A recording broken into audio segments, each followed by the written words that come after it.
Try it again, yet again.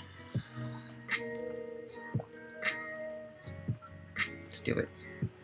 Bastards.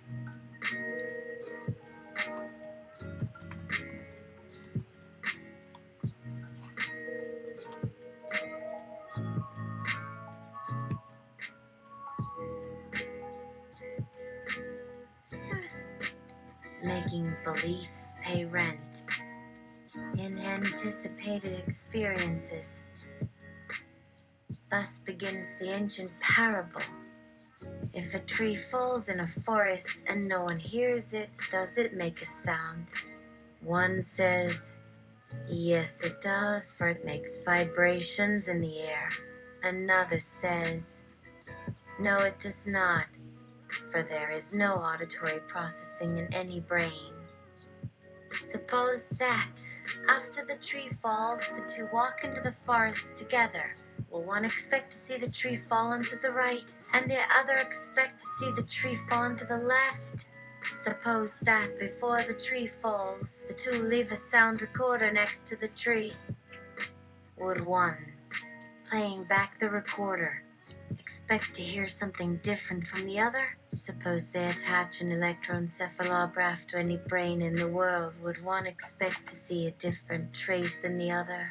Though the two argue, one saying, no, and the other saying, yes, they do not anticipate any different experiences. The two think they have different models of the world, but they have no difference with respect to what they expect will happen to them.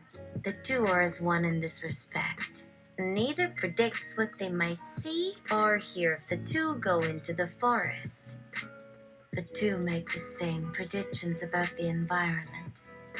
Two forms of what could be called epistemic irrationality, wherein there is no anticipated difference between what I know and what I believe.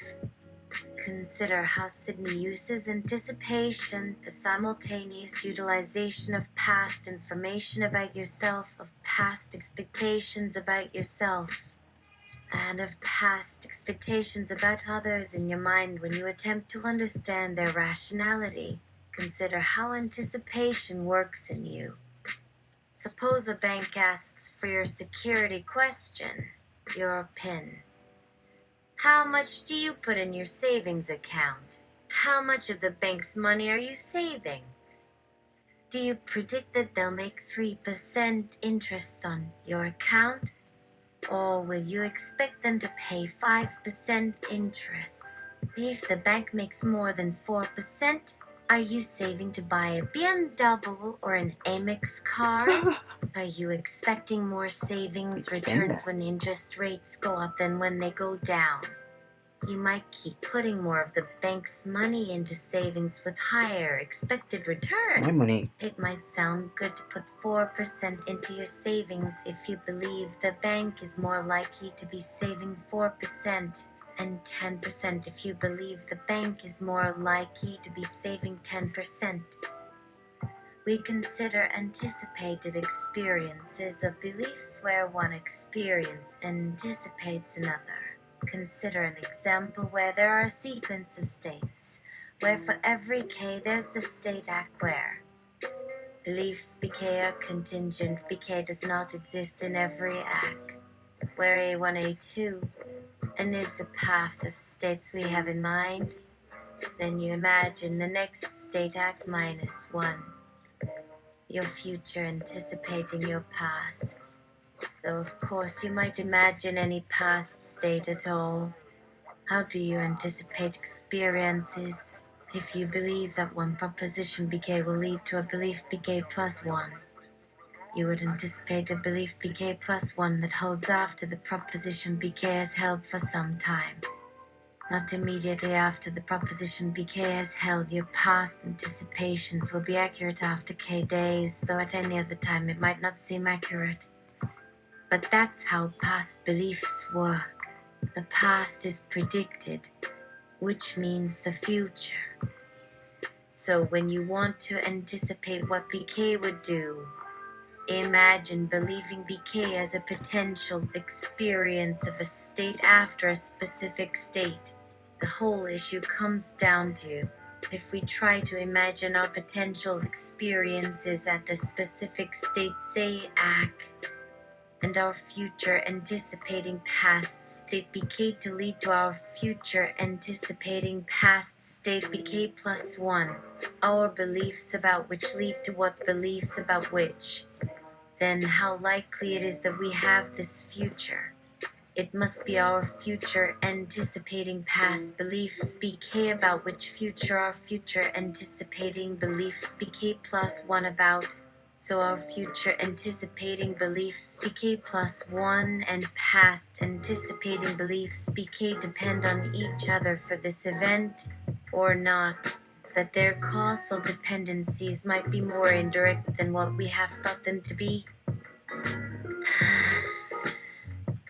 Which is why, since if your past anticipating beliefs BK do depend on future anticipating beliefs BK plus 1 and BK plus 1 and BK plus 2, then after we anticipate the proposition BK equals BK plus 1 equals BK plus 2, the proposition BK equals BK plus 1 will also depend on the proposition BK equals BK plus 2 at BK plus 3, because if your past anticipating beliefs depend on your future anticipating beliefs, then they can't be independent. We could regard our imagined proposition BK as dependent on the proposition BK plus 1 or BK plus 2. And that might make a big difference because depending on beliefs we could remember, knowing has also influenced past beliefs as a form of past influences. Hence, we don't observe our past beliefs as remembered. Notice how dependent everything is on everything else in your belief system.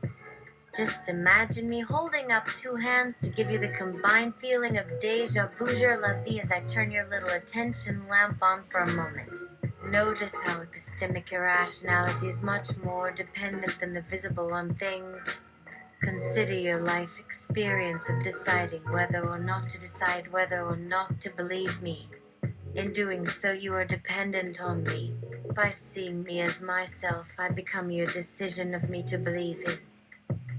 Just trying to remember who I am might turn out to be epistemic irrationality, simply because my selfness is itself dependent on other beliefs. Though these other beliefs are causally determined in relation to others, yet they are themselves causally determined in relation to others yet. Yet they are causally determined in relation to others yet. Yet they are causally determined in relation to others. This can lead to an apparent paradox. In such cases, we tend to bypass such problems by assuming them to be our own. See below. So these possibilities have escaped us, even though there are subtle differences between causal dependencies.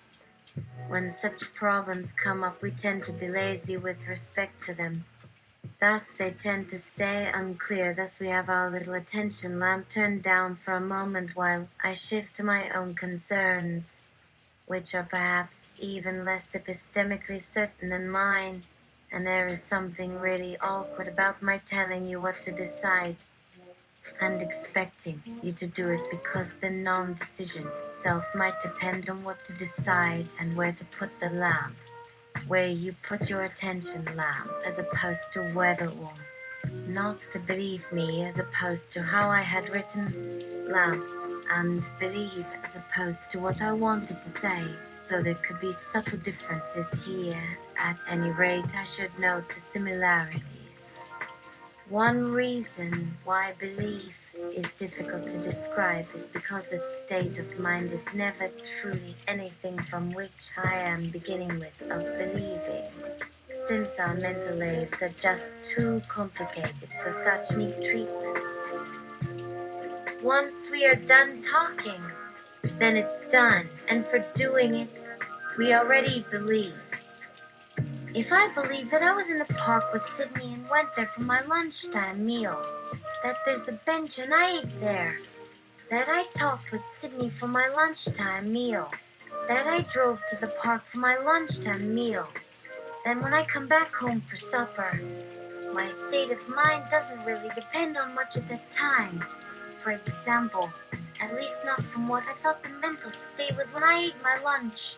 Now suppose there was no one but you and me in the park for our lunchtime meal together. But then as the sun sets and we're walking out the gate together, then the scene is still before us, but not before I set something in motion of a time sequence from lunchtime through sunset which involves my mental state.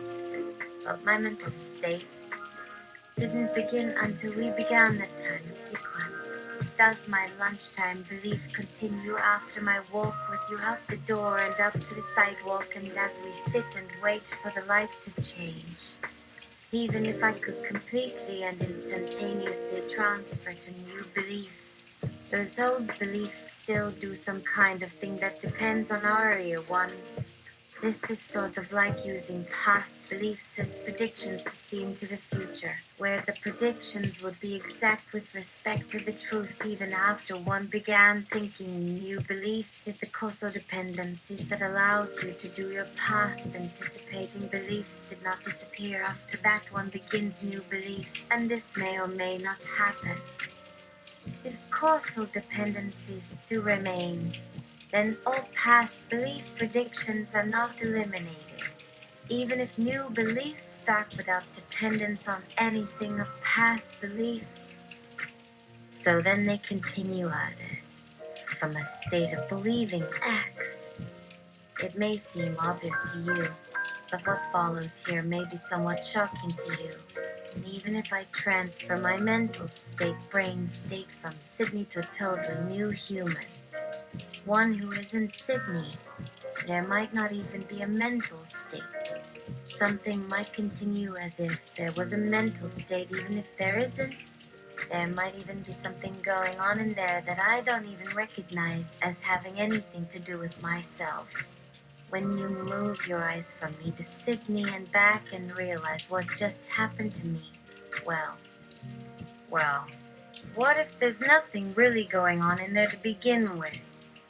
There might even be something inside Sydney, though the material of this blog doesn't always see itself as having anything to do with what it represents.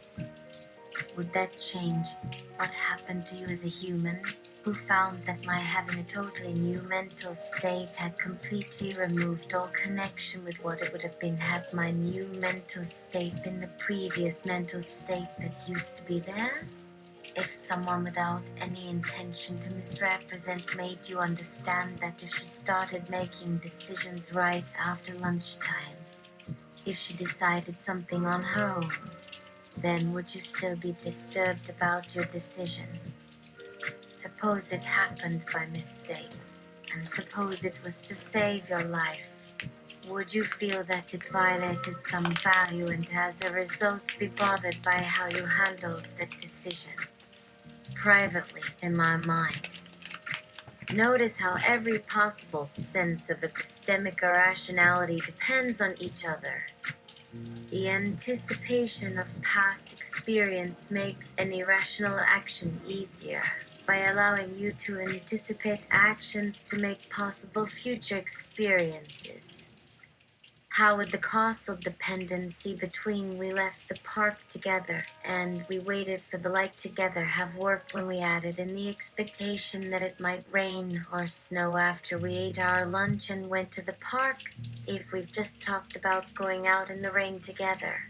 Then if we've anticipated waiting in the rain and cold together for a light that turns red and green, and also anticipating us being unsafe on the crossing, and waiting at the traffic light without seeing anyone on the other side of the intersection for an interval that leads me to be willing to just start crossing without you there, and being unsafe with your car stuck in the rain.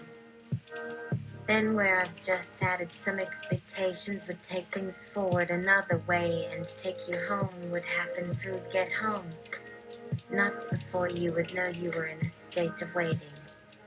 Maybe if I put you back home to stand at a crosswalk again on another day, you could figure out where that state of standing came from and get you out of it before the red light changes from green to red.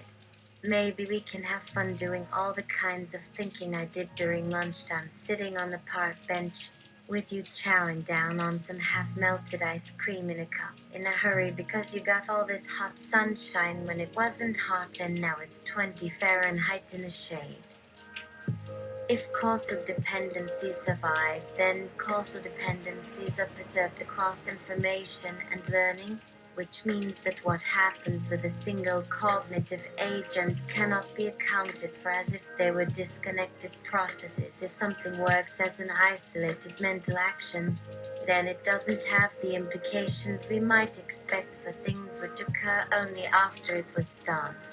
Some processes would be severed from others.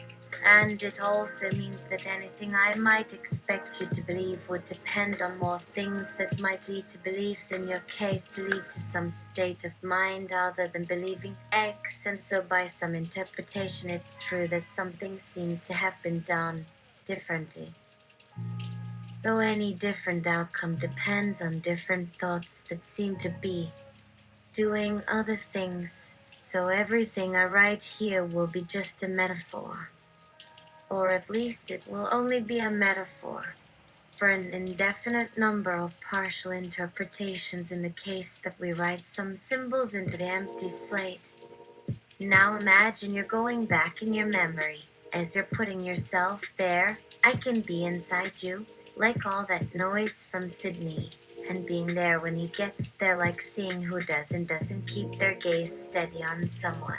So you imagine your future as you're imagining the present. If you're remembering right now what your future is, then you're imagining an imaginary future has more meanings depending on how you interpret its causal dependency to the present. I just don't think any one meaning is the right one, though some interpretations are better than others. Okay. I'm gonna make another one. I'll be back in a minute.